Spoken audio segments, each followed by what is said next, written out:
நரராஜ், ஒரு 4-5 மாசம் முன்னாடி ஒரு ஹாரர் மூவி பார்த்தோம்ல, பேரு கூட மறந்துருச்சு. அஸ்வினாஷ்.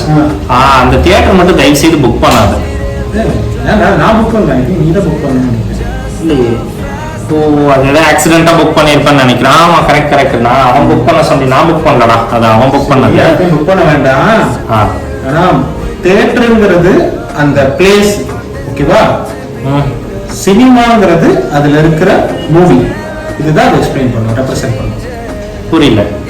இப்போ தியேட்டருங்கிறது ஒரு என்டையர் பிளேஸ்.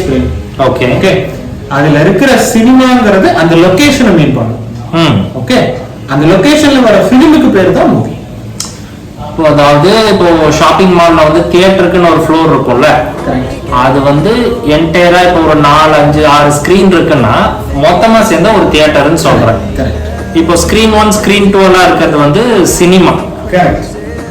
அதுல ஃபிலிமோடதுல அது வந்து மூவி. அதுல ஃபிலிம் ஆகிற அந்த திங் வந்து மூவி.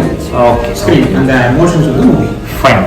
அதுதான் ஓகே ஃபைன். அடுத்த தடவை வந்து புக்கிங் பண்ணும்போது நீயே பண்ணிடு. ஓகே.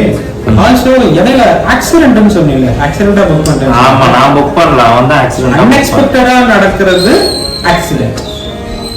ஓகே, எக்ஸ்பெக்டடா மைனரா ஏதாவது நடந்ததுன்னா அதுக்கு பேர் இன்சிடென்ட்.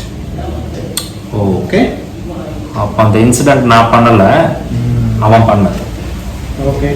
ஓகேடா, thank you, thanks for the information.